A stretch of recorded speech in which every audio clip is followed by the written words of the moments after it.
Merci à toutes et à tous. Bienvenue pour ce dimanche matin. À toutes et à tous, nous sommes depuis le début de ces rencontres questionnés autour de la confiance. Dans notre idéal, il n'y a pas de confiance sans démocratie forte, puissante et protectrice. En tout cas, c'est ce que nous pensons. En Europe comme ailleurs, nos démocraties sont apparues fragilisées ces dernières années, ces derniers mois. On pense bien sûr à la montée des populismes, à l'émergence de leaders autocratiques, même dans des régimes démocratiques. On peut raisonnablement s'interroger sur la fragilité de nos démocraties, et c'est justement la question que nous allons nous poser ce matin. Bon sujet de dimanche matin à 8h30. Quel avenir pour notre démocratie? Voilà. Alors pour en débattre, je vais vous présenter mes intervenants. Paolo Gentiloni, ancien Premier ministre italien, grand démocrate, et qui, plus peut-être que quiconque ici autour de cette table, sait ce que veut dire la montée des populismes, pour l'avoir vécu en direct il y a un an. Isabelle Sawil, chercheuse à la Brookings Institution, qui questionne un capitalisme ébranlé par la montée des populismes et qui montre ses défaillances. Hafsat Abiola, présidente de Women in Africa, l'organisation reconnue comme une des champions de la démocratie mondiale qui réunit plus de 3000 femmes en Afrique, continent depuis longtemps confronté au système autocratique ou à des démocraties, on va dire, fragiles. Augustin de Romanet, président du groupe Aéroport de Paris, dont on connaît les engagements sociaux, longtemps présent au plus haut poste dans les rouages ministériels des gouvernements français. Pour coordonner cette table ronde, Augustin Landier, membre du Cercle des économistes, professeur à HEC, et à qui je demanderai tout à l'heure de faire un petit point final de cette table ronde. Voilà, je vous propose d'entrer tout de suite dans le débat avec Monsieur Gentiloni. Je vais vous proposer de démarrer cette table ronde. Il y a un peu plus d'un an, donc l'Italie a plongé dans une situation politique, on va dire, inédite, un partage du pouvoir entre l'extrême droite et l'extrême gauche. Un an plus tard, quel bilan tirez-vous de cette expérience? Quelles leçons et peut-être qu'est-ce qui a fragilisé la démocratie italienne et comment surtout relancer cette démocratie? Bon, merci. Merci pour le inédit, qui est une belle expression. I will speak in English. That may be easier for everybody. Thank you. Good morning. I think the subject of our discussion is very interesting because 30 years ago, we were living the end of the Cold War, and democracy was spreading all over Europe. In the 90s, after the Berlin Wall fall, in the second Belle Époque, from 11/9/89 to 9/11 2001, we experienced a sort of completely democratic world. Economic success and liberal democracy were like Siamese twins. And even more recently, just think to Barack Obama's speech in Cairo University, maybe 10 years ago.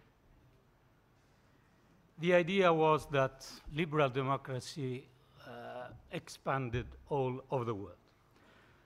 Are we now experiencing a sort of revanche against 1989?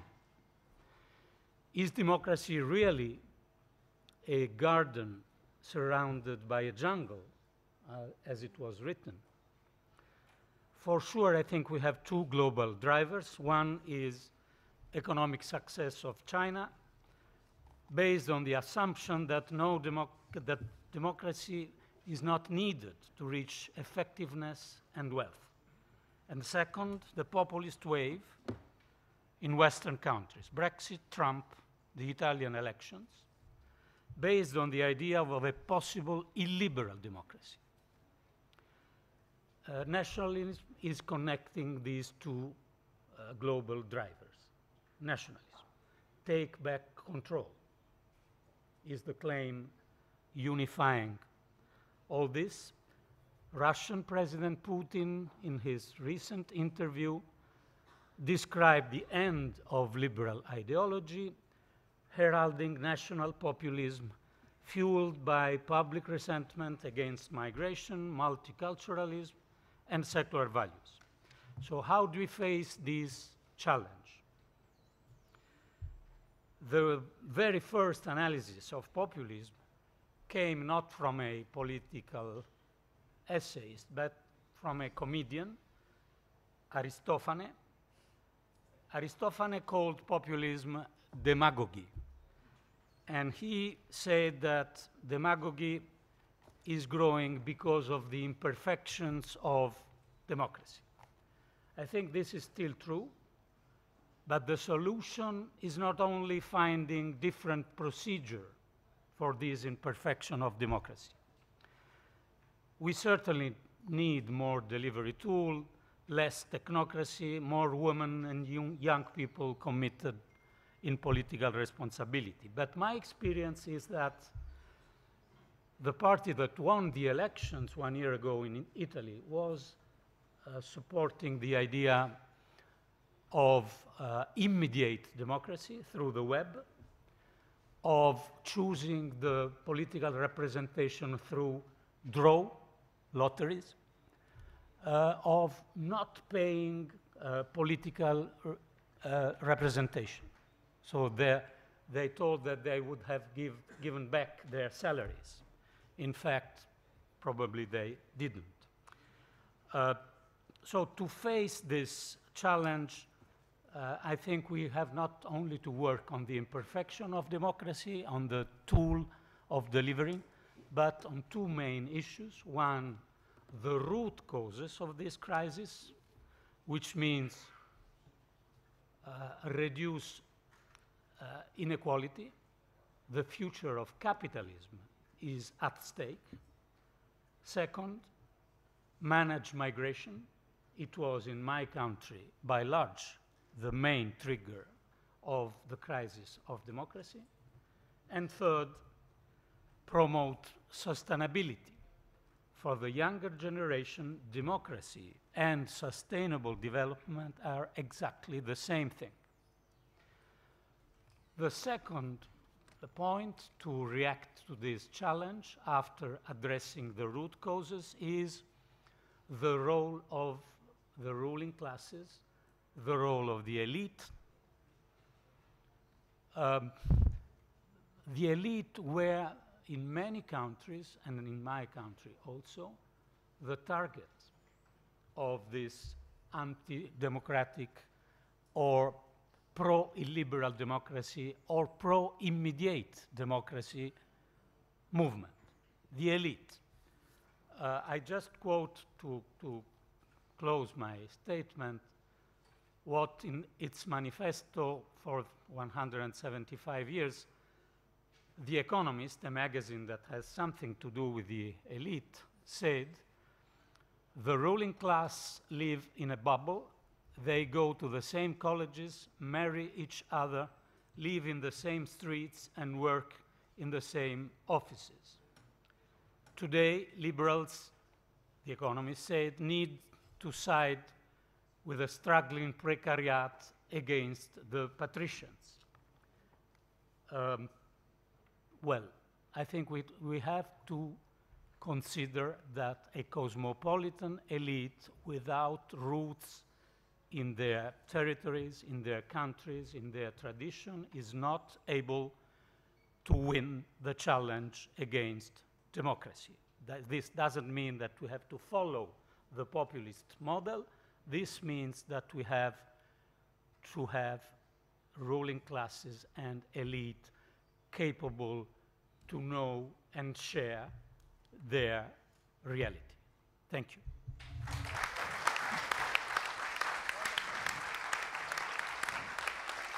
Merci Paolo Gentiloni. On reviendra bien sûr sur ces différents sujets dans notre discussion. Je voudrais maintenant passer la parole à Isabelle Sawil. Vous dites que le capitalisme, quand on a préparé ces entretiens, était en état de stress, d'une certaine façon, face à la montée des populismes. Quel est le diagnostic que vous faites et quels sont les remèdes? Thank you very much. Je suis très heureux d'être ici, mais je ne parle pas français. What is the problem right now with democracy? In my view, it's complex, but at the bottom, I believe we have to reform capitalism if democracy is going to flourish and survive. That doesn't mean that capitalism isn't the best way to organize an economy. It creates efficiency in the allocation of resources. There's never been a better system found. But we have moved to what I call market fundamentalism or unfettered capitalism, especially in the United States. And that form of capitalism is what needs to be changed in some significant ways. So this version of market capitalism, especially as practiced in the US, which is what I know best, has led to any number of problems, and I think these problems also apply to other countries. As you've just heard, some themes that I'm going to talk about are going to be very similar. First of all, rising inequality. So it is a French economist, Thomas Piketty, who has written this wonderful and impressive and very popular book that he calls Capital. And in it, he shows that in a market economy, it is going to be inevitable that you're going to get ever rising inequality. Not just temporary inequality, but forever increasing inequality unless governments or other institutions step in to change that trajectory. The other problem, of course, is that with globalization, with trade, with the march of technology, we have had way too many people who have been left behind. And this is we have argued for many years that the solution is to help them adjust to the new economy, but we have not done that or not done it sufficiently. Another problem is the obsession with long-term growth as opposed to stabilization and worrying about financial crises in a world in which the finance sector has become overly dominant. The political consequences of these kinds of problems have been Brexit in the UK, Trump in the US, and the decline of centrist parties here in Europe. So I believe this is a very important time to be discussing these issues, and finding the solutions is absolutely critical. In my book, The Forgotten Americans, published this year, I talk a lot about what I call those Americans who've been left behind, the forgotten Americans, and it's to get out of my bubble, going back to the elites here. I got out to 3 different cities in the United States, and I actually listened to and talked with working class Americans. And what I discovered, and I'm not the only one to have discovered it, is that they have deep grievances. Some of their grievances are cultural. They particularly do not like immigration. That they also do not like any special preferences for minorities and women, and that's a big issue in the US, especially the issue of race. They also are worried about jobs, not so much about getting jobs as about the wages and benefits that they get and the respect that they get from their employers. I was very impressed by this work that I did. I have an essay on it that you can read if you're interested. But going forward, what might help here? can we turn this crisis into an opportunity to do some things that we haven't been able to do up until now? Have the elites finally awoken, to go back to the last speaker's comments? Well, it's very unclear to me right now. I'm very worried about what I call a vicious cycle in which the public, the ordinary citizen, has lost confidence in their government. And because they've lost confidence, they are seeking populist leaders, they are seeking people who make promises that cannot be kept, and that is going to further undermine the effectiveness of democracy, because they will once again see that politicians are promising things that they can't deliver, and they will disengage further, and it will go on in a vicious circle. So I think it's going to be very difficult in the U.S. right now. There is a large group that's very, very concerned about whether we can change the leadership of our government, and I could go into that further if there's time during the discussion period. Thank you. Merci, merci beaucoup. Alors, on poursuit ce tour de table avec Hafsat Abiola. Pour vous, de votre expérience personnelle, la démocratie est inscrite dans votre chair, d'une certaine façon. C'est un combat fondamental. Comment le mener et quel rôle dans ce combat, bien sûr, pour les femmes africaines? Merci. Je suis très contente d'être ici, mais en fait, je suis anglophone. Je viens du Nigeria.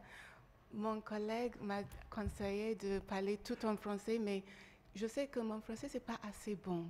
Et si ça ne vous dérange pas, je voudrais parler en anglais et peut-être après, je peux parler en français pour les questions, pour répondre aux questions. Merci. I am so deeply honored to be here, and I'm incredibly surprised to even see so many people. I thought when we first came into the room, there were about 10 people in the room, and I was already very happy, because to come at 8:30 in the morning, I mean, it's incredible that you're here. And I just think it's something about the French people. Somehow you can go and watch Tosca till midnight and still be here first thing in the morning. So I want to say that I'm deeply committed to democracy. I believe in it. I believe in giving power to people. I was raised by a businessman who had a conscience, and he was a philanthropist in my country, Nigeria, which, you know, it's the biggest population in Africa, and we have about 200 million people today.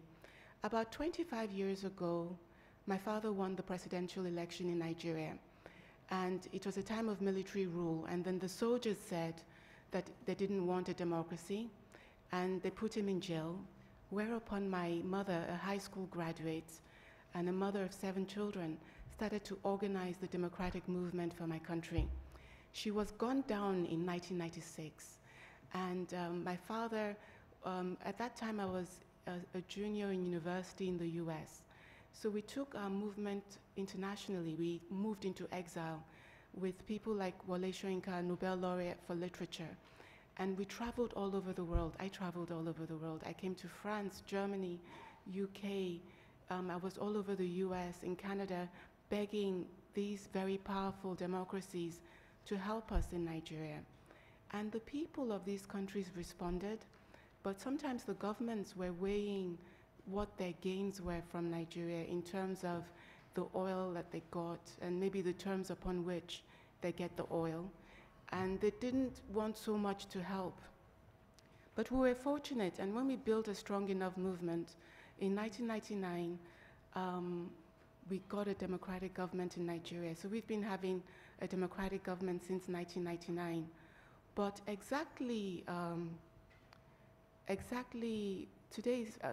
21 years ago, on this day, my father died. He died 6 months to the transfer to democratic rule in Nigeria. He died on this day. So I feel really, actually very honored to be with you speaking about this issue, because for us in Africa, it's a major issue. Our countries were never meant to be controlled by our people. They were not even created by us, by and large. They were created in Berlin at a conference in the 19th century where there were no Africans in the room. The borders that define African countries today were decided there, without taking into account the people on ground in Africa. And it's been a long struggle for the people of Africa to come to where we are today, where we have democratic states in most of the countries in Africa. I can only think of Sudan that is still under military rule. And of course, some of the democracies are not the kind that we want. And also Algeria is still in the transition. But by and large on the continent, we have democratic governments. And in this time, actually, while the rest of the world is having a crisis, the crisis that you're having in Europe and in the United States is actually giving us room because there was so much interference in the governments of Africa from the Western countries. If you're not aware, you can study. You can write Western interference in Africa, and you will discover much, and even about France in particular. Now, that's not today. Today, France is not the France of before, and the UK and the US, and they're all adapting and changing to a world that is itself changing. But for us in Africa, it's really a challenge trying to find allies in Western countries that can work with us to make these democracies mean something for our people. I'll give you just one simple example. In terms of money that comes into Africa, we're often told that the rest of the world is helping Africa. They give us aid, and they send foreign direct investment. Soros Foundation did a study, and in that study, they looked at all the money that comes into Africa and all the money that Africa sends out into the world. And they found that actually Africa powers the world to the tune of $50 billion every year. And you often will talk about corrupt governments in Africa. That report disaggregated the 50 billion. How does Africa send out 50 billion into the world every year? And they found that about 13% of that was corrupt governments in Africa. 20% of that was criminal underworld, trafficking in women, trafficking in drugs, and trafficking in arms. And then the majority of that, 67%, was multinationals not paying taxes, just transferring money. It is now a problem in your world because they're also looking to avoid paying taxes in your world, but they've never really paid in ours. And we need those taxes. Migration is causing a crisis in Italy, and I'm sorry to hear that. I'm even especially sorry to see the Africans dying on the ships trying to come to your world. I would rather they stay at home. But if they're to stay at home, we must be able to provide for them a decent life.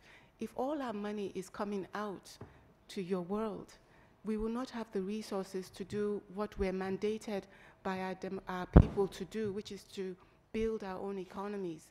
So I feel that finally we are living in one world where what is affecting us in Africa is also affecting you here. And if we're living in one world, my appeal to you is that we seize this opportunity to write the terms that can be fair to all people. There cannot be democracy in your part of the world that is serving you on the backs of democracy in our part of the world that fails to serve us. It should be possible in this time, in this age, that we should build a world that can serve everyone. Thank you. Merci. Les démocraties partagées. On va poursuivre ce tour de table avec Augustin de Romanet. Il y a 2 ans, ici même, vous aviez débattu sur ce thème de la démocratie. La démocratie peut-elle survivre sans prospérité? C'était le thème de l'époque. J'imagine que 2 ans plus tard, la question est plus actuelle que jamais, non? Oui, bonjour à toutes et à tous. Effectivement, François-Xavier, il y a 2 ans, nous discussions de savoir si la démocratie pouvait faire faillite et ça apparaissait un problème, une question un peu étrange. J'ai 2 messages à délivrer en 6 minutes 30. Le premier, c'est de vous dire qu'effectivement, je crois que la démocratie peut faire faillite et est un bien précieux qu'il faut protéger. Et le deuxième message, je me concentrerai sur un point souvent négligé qui est l'intendance. On a coutume de dire que l'intendance suivra. Mais je crois que la démocratie suppose un art du management qui est particulier, sur lequel il faut travailler. Alors, d'abord, la démocratie peut faire faillite. Et lorsque nous disions, il y a 2 ans que c'était le cas, nous avions abordé 2 questions principales. La première, c'était la question de la représentativité des gouvernants et de la capacité inclusive que ceux-ci avaient perdue et de la nécessaire mobilité sociale qui avait tendance à disparaître. Et la deuxième question était le fait que le lien identitaire et civilisationnel semblait aussi disparaître dans nos pays. Aujourd'hui, vous avez seulement 1/3 des millennials américains qui pensent qu'il est important de vivre en démocratie. Et je crois qu'aujourd'hui, chacun se rend bien compte que c'est un bien fragile, sans même remonter à Platon, dont vous vous souvenez que dans sa théorie des 5 régimes, l'aristocratie, la timocratie, l'oligarchie, venait ensuite la démocratie, qui était systématiquement suivie d'une tyrannie. Donc, pour éviter cela, il faut regarder quelles sont les menaces sur la démocratie. J'en évoquerai très rapidement 6. La première, c'est les GAFA. Les grandes sociétés qui veulent prendre possession de nos données vont bientôt prendre possession de notre argent. Et comme me le disait récemment Xavier Bertrand, si un jour, aujourd'hui, quand vous avez vos dépôts dans une banque, vos dépôts sont garantis avec une certaine limite. Vous ne pouvez pas avoir la garantie de 100% de vos dépôts. Si demain matin, Facebook vous dit « Mettez votre argent dans Libra et je vous garantis 100% de vos dépôts », qu'en est-il de la monnaie commune et de la confiance dans la monnaie, etc., etc. Première menace, les GAFA. Deuxième menace, les nations impérialistes. Troisième menace, le problème de la démocratie représentative en péril. Quatrième menace, l'ascenseur social avec la reconstitution de castes qui bloquent la société. Cinquième menace, les migrations. Sixième menace, la cohésion sociale et territoriale. Aujourd'hui, nos démocraties ne donnent pas aux citoyens l'impression d'en avoir pour leur argent. Les plus prospères sont souvent tentés par l'incivisme fiscal, voire l'exil, et les moins prospères ne comprennent pas comment, avec des budgets aussi élevés, on n'arrive pas à satisfaire leurs besoins. Je vais donc me concentrer sur un point très précis de nos débats, ce qui pour moi est une science orpheline de la vie politique, c'est la science du management de la démocratie. Il y a des écoles de management public, toutes les écoles de fonctionnaires. Il n'y a pas d'école de management des hommes politiques. Il n'y a pas d'école de management de la démocratie. Or, c'est beaucoup plus compliqué de faire de la politique que de gérer une entreprise. J'ai l'expérience des deux. Dans la politique, les parties prenantes sont très nombreuses, les injonctions sont contradictoires. Il faut gérer le court terme, le moyen terme, le long terme, alors que dans une entreprise, la vision est beaucoup plus simple à dégager. Donc, l'homme politique doit déterminer les buts à atteindre et il doit aussi être parfait dans l'exécution du service face à des clients citoyens dont les injonctions, encore une fois, sont contradictoires. Et tout ceci est géré par des politiques qui ont souvent une expérience du management qui est modérée. Donc, et je vais encore rétrécir mon propos pour insister sur 2 sujets dans l'art du management de la politique. D'abord, le choix des dirigeants. Beaucoup de progrès a été fait, notamment en France, s'agissant des élus ou des fonctionnaires, notamment pour garantir leur intégrité déontologique et établir une confiance qui a pu être altérée. Vous avez vu toutes les mesures qui ont été prises avec la création de la Haute Autorité pour la transparence de la vie publique, etc. Beaucoup de progrès ont été faits, mais beaucoup de progrès restent à faire pour être sûr qu'on attire et qu'on retient les meilleurs. Je prendrai simplement 2 exemples. D'abord, le contrôle des patrimoines.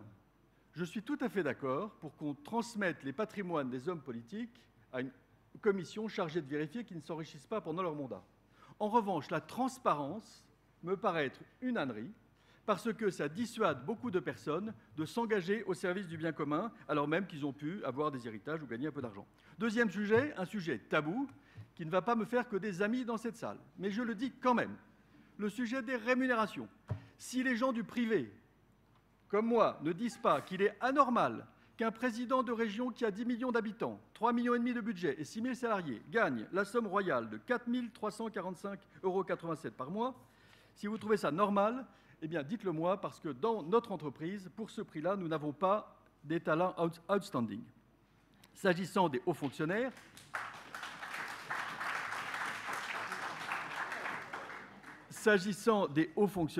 il y a aussi un sujet majeur de GRH, l'État est très bon pour sélectionner les meilleurs, pas toujours pour les fidéliser, et pas seulement pour des questions de rémunération, mais aussi pour des questions de gestion de carrière et de reconnaissance. Donc, pour développer une culture managériale de la vie démocratique, il faut, je vais être très bref, par exemple, il faut développer une culture de la délégation. Le vrai pouvoir, c'est de donner le pouvoir à autrui. Ce n'est pas parce que vous êtes en haut de l'échelle que vous pouvez tout faire vous-même. Ça n'existe pas. Donc il faut choisir des bons collaborateurs et leur confier le pouvoir. Il faut une culture de la mesure de l'efficacité et de la responsabilité. Mon temps est fini, donc j'en ai plus que pour 1 minute. Il faut une culture de l'écoute des citoyens. Et là, je vais avoir une note d'optimisme. Le grand débat en France a été une réussite formidable. Pourquoi ? Parce que les pouvoirs publics se sont mis à l'écoute des citoyens sans distinction de situation géographique, sociale ou professionnelle. Et au fond, cette espèce de...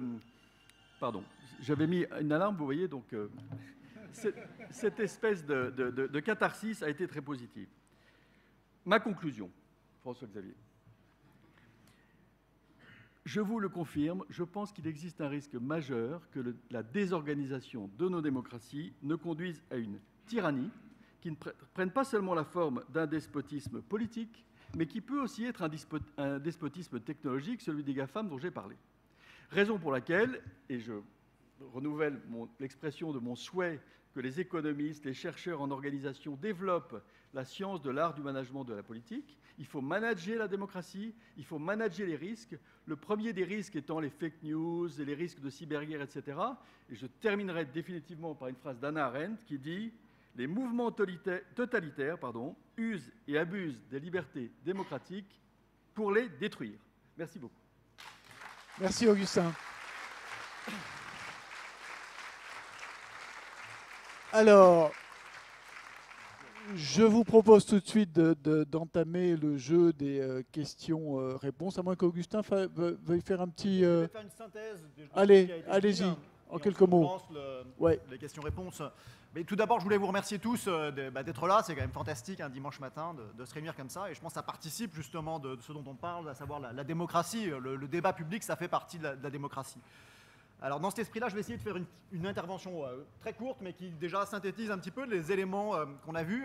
Alors personne n'a essayé de définir la démocratie. Je pense que c'est utile justement pour élargir le débat, comme Augustin vient de le faire, c'est-à-dire de se dire, dans l'entreprise, il y a aussi de la démocratie en un sens, c'est un débat assez large.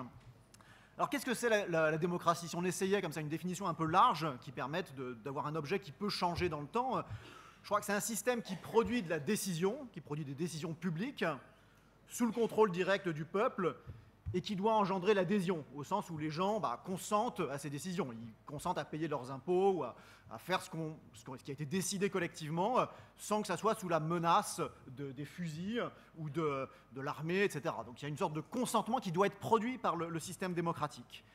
Alors pour que cette production de décisions fonctionne, qu'est-ce qu'elle doit faire? Comment elle doit fonctionner? Elle a une mission qui est au moins triple. Elle doit d'abord agréger les préférences, diraient les économistes. Qu'est-ce que ça veut dire? Ça veut juste dire essayer de mesurer en moyenne ce que les gens veulent. Et donc il faut définir ce que ça veut dire en moyenne. Mais c'est ça l'idée des préférences, et qu'est-ce qu'on veut collectivement. Elle doit agréger de l'information, c'est-à-dire que pour que les décisions soient bonnes, elles doivent être informées, et en particulier, il faut qu'elles soient adaptées au contexte local. Est-ce que c'est bien d'avoir de la climatisation dans les universités? C'est sûrement pas la même décision dans le sud de la France que dans le nord de la France, par exemple. Donc c'est important de ne pas prendre des décisions qui seraient les mêmes pour tout le pays. Il faut que ça soit adapté au contexte et aux informations qu'on a sur le contexte local. Si on prend des décisions qui ne sont pas informées, elles ne peuvent pas être bonnes, elles sont condamnées d'avance en un sens. Ensuite, il y a cette condition de devoir entraîner le consensus, c'est-à-dire que les gens doivent considérer que les décisions sont légitimes et suffisamment bonnes pour être acceptées. Et donc une des conditions de tout ça, c'est qu'il y ait ce qu'on est en train de produire, du débat public, de la délibération, où on dialogue, on agrège les informations, on mesure un petit peu le désir très fort que certains peuvent avoir pour certaines choses, etc.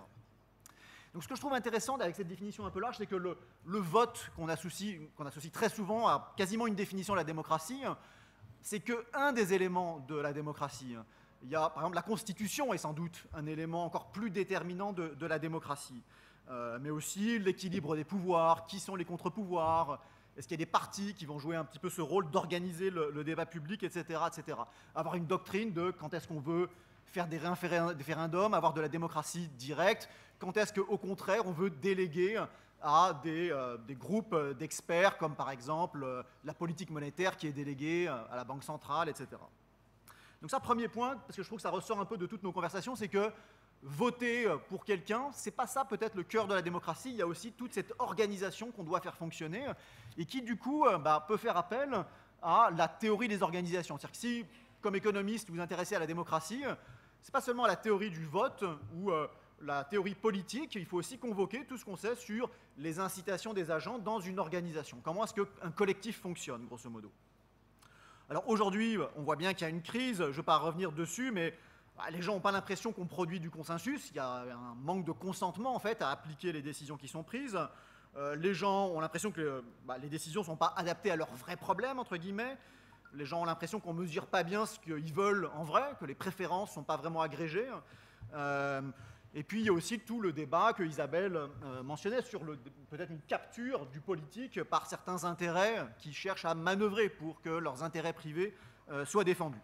Et puis il y a le fait que les partis politiques sont sortis complètement anéantis, en tout cas en France, de la période récente. Donc il y a bien un équilibre rompu. Alors je trouve qu'il y a deux idées un peu qui ressortent de la conversation. Donc il y a cette idée de la délégation, de la décentralisation, l'idée que ce n'est pas forcément tout en haut que les décisions vont être prises, pas parce que les gens sont mal intentionnés, mais parce qu'ils ne peuvent pas avoir la bonne information, ils ne peuvent pas avoir non plus une bonne mesure de ce que désirent les gens, c'est trop loin. Et puis des solutions qui s'appliqueraient à tout un pays très large, qui est de plus en plus hétérogène, ça ne va pas fonctionner. Donc il y a cette idée de repenser un petit peu la question de la décentralisation ou de la délégation aussi à des entités plus locales. Et puis je trouve qu'une deuxième idée, là je rebondis sur le point sur l'entreprise, c'est que je pense que mesurer si la santé démocratique d'un pays, c'est pas seulement regarder les politiques publiques à l'étage tout en haut, c'est-à-dire grosso modo combien on paye d'impôts et quelles sont les normes qui s'appliquent au marché du travail. C'est hyper important évidemment, mais pour mesurer la santé démocratique, il faut regarder la démocratie à tous les étages. Et ça va vraiment du syndic d'immeuble à l'entreprise, qui probablement est très déterminante dans nos vies, la manière dont les administrations locales fonctionnent. Et alors là aussi, il faut leur donner la capacité, l'autonomie suffisante pour organiser cette démocratie locale. Vous voyez, dans l'entreprise, il y a deux thèmes que l'économie, juste pour vous donner un peu un sens des littératures économiques que vous pouvez regarder, mais il y a toute une littérature sur la démocratie en entreprise. Donc d'abord, la négociation salariale, et ça a été bien... Enfin, c'est un des thèmes dont le gouvernement s'est emparé avec l'idée de donner plus d'autonomie pour une négociation au sein de l'entreprise. Mais vous avez aussi toute une littérature sur la démocratie actionnariale. C'est l'idée que les gens qui possèdent une entreprise, qui possèdent le capital de l'entreprise, les actionnaires, ils sont très divers. Et donc pour eux aussi se pose la question de qu'est-ce qu'ils veulent? Est-ce qu'ils veulent que l'entreprise soit plus green? Est-ce qu'ils veulent que l'entreprise soit plus gentille avec leurs employés ou pas, etc. Donc là aussi se pose la question de l'agrégation et de la représentation des intérêts des actionnaires. Et donc voilà, c'est un petit peu l'idée qu'en économie, cette question de la démocratie, on la retrouve à tous les étages de la société, pas seulement les grandes questions de politique publique un peu macro, grosso modo le système d'impôt et puis des règles générales sur le marché du travail, mais aussi des choses beaucoup plus locales.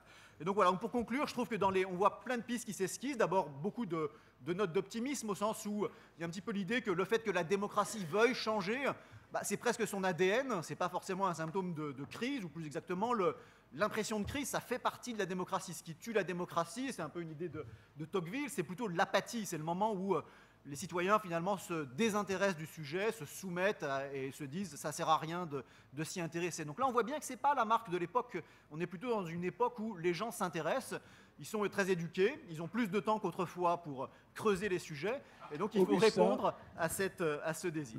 Donc voilà, donc je vais m'arrêter là, mais c'est très enthousiasmant de voir... Merci. Merci Augustin. Jeu de questions-réponses, mais d'abord, j'avais une question qui s'adresse peut-être d'ailleurs à Paolo Gentiloni, mais pas seulement. Bruno Le Maire, notre ministre de l'économie, hier, l'affirmait fortement, vous l'avez vous-même évoqué, on ne peut pas laisser Vladimir Poutine décréter que les démocraties libérales sont un échec et que l'avenir est au système autocratique. Une fois qu'on a dit ça, on voit que l'Europe est engluée dans la question migratoire, qui est probablement l'une des raisons majeures de la montée des populismes en Europe. Comment on fait comment on dépasse les égoïsmes nationaux qui sont quand même aujourd'hui ce qui fragilise beaucoup les démocraties?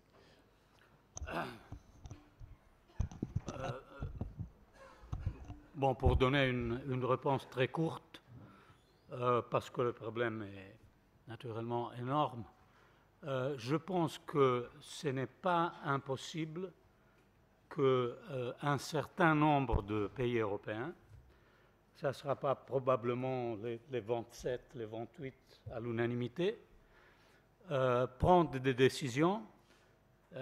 Ces décisions doivent concerner pas seulement les réfugiés. On parle toujours dans le débat européen des réfugiés. Les règlements de Dublin, c'est tout fait pour ceux qui échappent des guerres ou des dictatures. Mais on a une situation dans les prochaines 20 ans, 30 ans, particulièrement de l'Afrique, on aura des migrations économiques. Nous pensons de pouvoir éliminer les migrations économiques. Nous pensons que l'aide publique au développement, au-delà de ces déviations, va éliminer les migrations économiques. C'est exactement le contraire. Parce que les jeunes gens, malheureusement, qui fuient l'Afrique, sont les jeunes gens qui ont un petit peu d'argent, un cell phone et la possibilité de bouger. Ce n'est pas les plus pauvres de la pyramide sociale africaine. Alors, il faut, à mon avis, un commitment de 10, 15 pays européens, les majeurs pays européens, qui usent des corridors humanitaires pour les réfugiés, mais spécialement des quotas, on dit quotas en français, de migration économique qui sont nécessaires pour notre économie. Vous savez que Viktor Orban, qui est l'ennemi des migrations, utilise des migrations. Il utilise la minorité de Transylvanie et lui donne des passeports hongrois. Il a besoin de migration, mais il ne veut pas accepter l'idée qu'il y a des migrations. Alors nous devons, je crois, décider en tant que principaux pays démocratiques européens qu'on peut accepter régulièrement 500 000, 800 000, je ne sais pas le nombre exact, de migrants économiques qui arrivent sans risquer leur vie et sans se donner aux trafiquants d'esclaves. Mais régulièrement, ils arrivent en Europe. On en a besoin. Ce n'est pas seulement un devoir éthique. On en a besoin. Très bien. Alors, on va prendre des questions dans la salle pour qui veut se lancer dans une première question. Oui. La première, oui. Je ne vous vois pas, monsieur. Voilà, je suis là, oui, oui. Voilà, juste sous le projecteur. On peut constater que nous sommes à la session 34 et le thème dominant semble être celui du degré d'inégalité en soulignant régulièrement que les inégalités excessives, parce qu'injustifiées, sont une menace pour la démocratie. Je souhaiterais que cette dominante apparaisse dans la déclaration finale, là je m'adresse principalement au cercle des économistes, et connaissant surtout le pouvoir du cercle des économistes, on l'a vu à propos de la suppression de l'ISF, il serait souhaitable que cette fois, dans un sens inverse, vous exerciez votre pouvoir pour améliorer effectivement la situation de la France dans le sens de la réduction des inégalités. Alors, sinon, on en reste au niveau de l'incantation. Voilà. Qui veut répondre là-dessus? Augustin de Romanet. Alors, je ne connais pas la déclaration finale, acte 1. Deuxièmement, on se fera le porte-voix de votre désir. Le sujet de la démocratie, il est celui de permettre aux dirigeants de créer une histoire dans laquelle il n'y ait pas de déshérité. Et le sujet des inégalités, c'est peut-être un sujet d'inégalité d'argent, mais c'est aussi un sujet d'inégalité de considération. Ce que les citoyens demandent, c'est la dignité. Hein, c'est ce que Platon appelait le timos. La chose la plus importante dont les gens ont besoin, c'est la reconnaissance. Et je pense que ce dont notre société a besoin, c'est d'une égalité des facultés de progresser, puisqu'il y a une égalité des aspirations qui est connue, et il n'y a pas d'égalité des conditions. Et cette égalité des conditions, il faut qu'elle soit accessible si les gens s'en donnent les moyens. Et dans cette perspective, je ne vois que des bénéfices à intégrer votre suggestion. Alors, moi, je voudrais prolonger la question avec vous, Isabelle Sawil. Yes, I very much agree with the desirability of focusing on inequality. I think it's absolutely critical. But I also agree there are different kinds of inequality. There's not just economic inequality. There is also the inequality of respect and dignity that's just been alluded to, and that's important as well. The other distinction I want to make is whether we create a more equal society by transferring resources from the well-off to the not-so-well-off, or do we make the economic system and the labor market operate in a way that makes sure that everybody has a decent wage? And I think we should do some of both, but I think it's very important not to rely too heavily on transfers of income from one group to another. People want to earn their own way. That is part of having a dignified life. So I think we need to talk about higher minimum wages. Maybe we need to talk about better benefits, especially in the US. Maybe we need to talk about incentives to corporations and businesses to train their workers more, to share profits when they make them. And I think in that way you could have a fairer distribution of income from work, and then you supplement that later on with some transfers and some kind of safety net at the bottom. But I think it's very important to work on both. In a US context, the whole idea of redistributing income in a major way is a non-starter.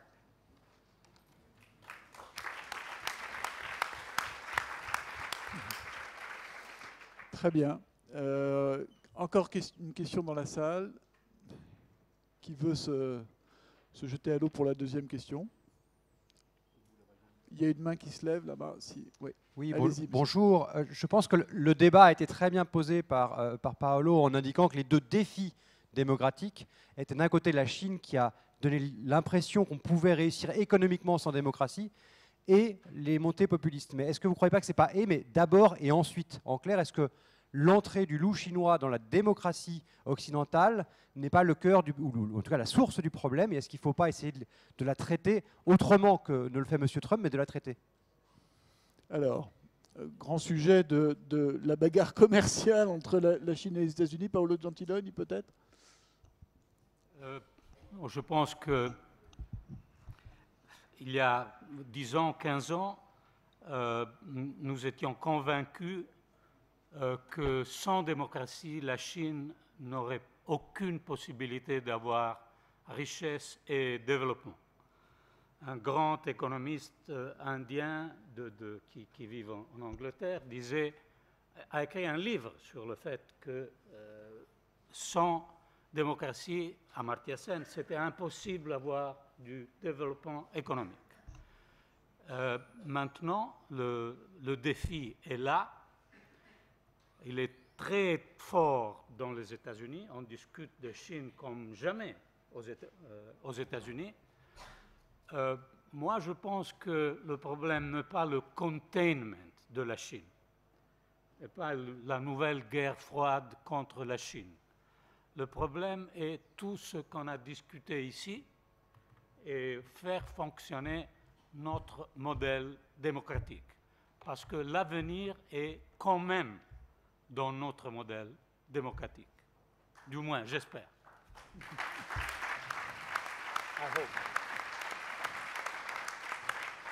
avec quand même, et ça sera ma dernière question, ce que vous avez tous souligné autour de cette table, ce divorce, d'une certaine façon, entre les élites et le peuple. Les peuples qu'on a vus, nous, en France, avec la montée des Gilets jaunes et le grand débat que vous évoquiez tout à l'heure.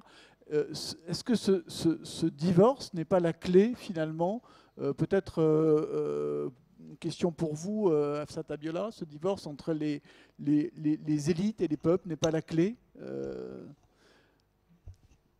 Je pense, j'ai remarqué au Nigeria que l'élite ne veut pas perdre n'importe chose. Ils veulent continuer à avoir une vie très facile, très confortable. Mais c'est difficile parce que on ne peut pas dire aux gens qui sont pauvres qu'il faut sacrifier beaucoup. Et nous avons beaucoup, nous ne voulons pas sacrifier rien. Ce n'est pas possible d'avoir une situation comme ça. Le peuple ne peut pas avoir confiance aux gens qui pensent comme ça. Et il faut être ensemble. Il faut avoir solidarité dans nos pays entre les deux catégories de gens. Et aussi, il faut que les gens qui sont plus confortables, qui ont plus de privilèges, il faut que nous acceptons plus de prix, plus de coûts pour le système, pour changer le système. Et c'est ça qui va créer la confiance dans notre société et dans le monde. Le Japon a fait la même chose dans le XXe siècle, que l'élite du Japon a décidé qu'il dépense plus pour changer la société.